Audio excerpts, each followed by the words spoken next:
Hey there, Diane Conklin with Complete Marketing Systems and Diane'sFarmDozen.com. We are on episode 8. Episode 8. This might ruffle a feather or two. No excuses. One of the big lessons I learned on the farm that I apply all the time in my business and try to get other people to apply is no excuses. Now, a lot of times people will say, well, it's not an excuse, Diane, it's a reason. It's the same thing. You're rationalizing why you did or didn't do something, right? Most of the time, why you didn't do something. And on the farm, there's you could make all kind of excuses. It rained, it's cold, it's whatever. But the animals still have to be fed. The things still have to be done. And yeah, you might modify and adapt what you had planned based on something coming up, but you still have to be productive. And so I'm going to give you a quick story. This I told this, I did part of my dad's eulogy when he passed, and I told this story. Um, we had a baby calf that wouldn't take to the nipple. I think the mother refused it. And so when that happens, and it happens on occasion with all animals, but especially on the farm, there's a bucket and there's a milk product that you can buy that mimics the mother's milk, and you just stir it up, make it, and then put it in the bucket that has a nipple on it that looks like the mom's udder, and you go out and you feed the calf. And I don't know how old I was. I want to say 10-ish. I tend to always think I was 10 or 12. That's a standing joke between me and one of my friends. Um, but that was my job. Every morning I went out when dad went out to feed and do what he needed to do in the morning for the morning chores. My job was to feed the baby calf. And it was little. I mean, it was just a few days, maybe a week out of the mama's womb. And he would come in every morning and get me up, and I'd throw on whatever it was. I know it was relatively cold. Seems like it was always cold in Ohio, but um, outside. And so I would put my clothes and my boots and stuff on, and I'd go out with dad. It was a big deal. It was time with him. It was my responsibility. This was going to be my calf. And so I woke up one morning and it's pouring down rain outside. And I look at the clock in my room and I know that it's past time to feed my calf. Now, mind you, I'm referring to it as my calf because my calf didn't have a name. You didn't name animals on the farm because, again, hopefully we ate them. I mean, we raised our own pork, our own chicken, our own eggs, our own beef, and that's what you did. So you didn't name them. You didn't get attached to them. We understood that these were farm animals and they served a purpose. They weren't pets, right? Even people who are in 4-H understand that they're not pets. But anyway, that's enough of that. Okay. So I'm raised in this family where we don't make excuses and nothing stops us from getting the work done that needs to get done. It's the way it is, right? No excuses. I mean, that this is a big deal. So I wake up, I look up the clock in my bedroom, and I realize it's late. Like right. I get dressed, I go running down the steps. I'll never forget this. Just as my dad is coming in the house, and the house was situated so that you came down the steps and around through the living room, through the kitchen, and onto the back porch, which is where we kept, all the work clothes and boots and that kind of thing. And so I see him as I turn the corner and I'm coming through the living room, and I start in. Dad, I was supposed to feed the bears. Right? I'm late. Why do I have to go feed my calf? Blah blah blah. I'm upset now, and so he looked at me. He said, Diane, one of the few times he called me just Diane. He said, I took care of it.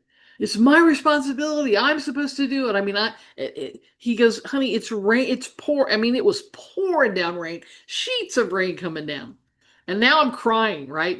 One, because I thought I was in trouble probably.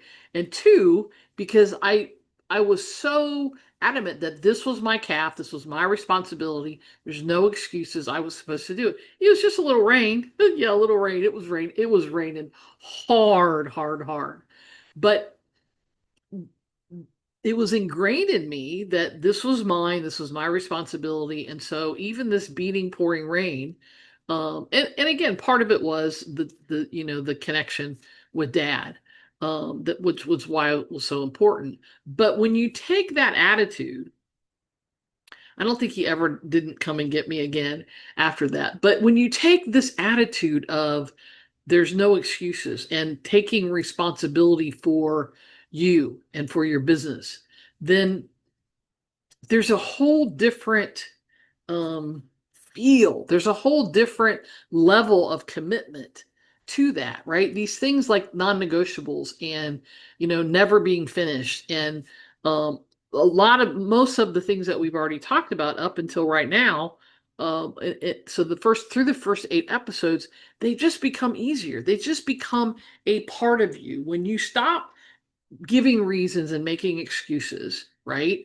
Then you just take responsibility. Now, I'm not talking about being a martyr, but what I am talking about is not making an excuse. This thing didn't work. Well, it's so and so fault. Or this, the internet was out, or whatever, right? It's this piece of saying, yeah, you know what? We didn't plan for that. We didn't have a plan B, or whatever the thing is. But instead of making an excuse, you just own it. And that morning, had I overslept, I would have owned that, oh my gosh, I messed up. I overslept, right? I didn't do this thing. It wasn't that. It was, he was trying to spare me from having to go out in this beating, pouring rain. But when you take this attitude, this no excuse attitude, this ownership, this responsibility of this is mine, and this is how I eat. This is how I feed my family. This is how I take trips. This is how I exist. This is how I pay my bills. This is how I buy that extra pair of tennis shoes, for my kid or for myself, just because, right? There's a different level of commitment. There's a different level of understanding when you just take responsibility and stop making excuses for the things that happen in your life and in your business. I know this one was kind of heavy, right? Except for the cow story. But it's true. And when you can really take that in and own it on the inside, own it in your mind, own it in your heart, own it in your soul, this piece of not making excuses will actually make your life easier, will make your life better. Because taking responsibility and knowing that it's yours now becomes an area of pride, an area of ownership, an area of, yeah, this is mine for the good and the bad, right? Now you get to own the good stuff too. Don't forget that, right? Don't forget when you don't make excuses, you now get to be responsible for everything good that happens, as well as taking responsibility when you have challenges or issues or problems that come up. Don't forget to celebrate your wins. It's a big, big thing. Now, we didn't celebrate much on the farm, but we did take responsibility. We did own up to the things the mistakes that we made and the things that we messed up. And that's really important. No excuses. No excuses. Episode number 8. To get the full copy of all the episodes, go to dianesfarmdozen.com, pick those up. Let me know what you think. I'd love some feedback on this particular one, because I know that a lot of us have reasons for things. And when you can get to the point, when we get to the point where we stop with the reasons and the excuses, it'll change everything about the way you look at life and the way you run your business. Again, dianesfarmdozen.com. Until next time, make it a great day.